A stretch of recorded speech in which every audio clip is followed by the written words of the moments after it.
মাঠের মানুষ মাঠেই ফিরলেন, নিথর দেহ হয়ে শেষবারের মতো। সেখানেই হলো জানাজা হাজার হাজার মানুষের উপস্থিতিতে। মাহবুব আলী জ্যাকির বিদায় বেলায় মাঠেই কান্নায় ভেঙে পড়েন নোয়াখালীর সহকারী কোচ তালহা জুবায়ের। স্তম্ভিত হয়ে পড়ে গোটা স্টেডিয়াম।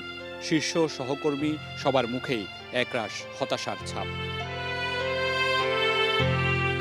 মাহবুব আলী জ্যাকি ঢাকা ক্যাপিটালসের সহকারী কোচ। দলের সাথে মাঠে এসেছিলেন বিপিএলে নিজেদের প্রথম ম্যাচে খেলতে।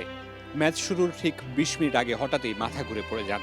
মাঠেই সিপিআর দিয়ে নিয়ে যাওয়া হয় সিলেটের একটি হাসপাতালে। নেওয়ার পথেও পালস পাওয়া যাচ্ছিল, মাঝপথে বন্ধ হয়ে যায় সেটি।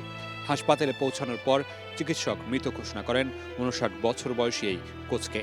আমাদের ঢাকা ক্যাপিটালসের কোচ মাহবুব আলী সাহেব, উনি 12:30টার দিকে মাঠে প্র্যাকটিসের সময় উনি অসুস্থ হয়ে যায় এবং ওইখান থেকে ওনাকে নিয়ে রওনা দেওয়া হয় হাসপাতালে। ওইখানে উনি আনকনশাস হয়ে যায়। সো ওইখান থেকে ওনাকে সিপিআর স্টার্ট করা হয়। ওনার কার্ডিয়াক ইস্যুস ছিল, সো গাড়িতেও ওনাকে সিপিআর কন্টিনিউ করা হয়।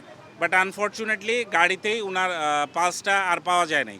সো আমাদের এখানে যখন নিয়ে আসা হয়, আমরা ইমার্জেন্সিতে প্রথমে সিপিআর দিই, তারপরে আইসিইউতে নিয়ে যাই। ওইখানে আমাদের প্রোটোকল অনুযায়ী যা যা চেষ্টা করার দরকার সবটুকুই এখানে করা হয়েছে। বাট আনফর্চুনেটলি ওনাকে আমরা রাখতে পারিনি।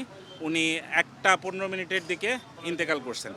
খবর শুনে হাসপাতালে ছুটে যান বিসিবি সভাপতি Amirul Islam Bulbul, cricket operation chairman Nazmul Abedin Fahim, ছুটে যান মিরাজ, হাসান মাহমুদ, শরীফুল, তানবীর সহ আরও অনেকে শেষ বিদায় জানাতে। হাসপাতাল থেকে পাশেই নিয়ে যাওয়া হয় গোসল করাতে। সেখান থেকে জ্যাকির পরিচিত আঙিনা মাঠে সিলেট আন্তর্জাতিক ক্রিকেট স্টেডিয়ামে পড়ানো হয় প্রথম জানাজা। সেখান থেকে জ্যাকিকে নিয়ে যাওয়া হয় তার গ্রামের বাড়িতে।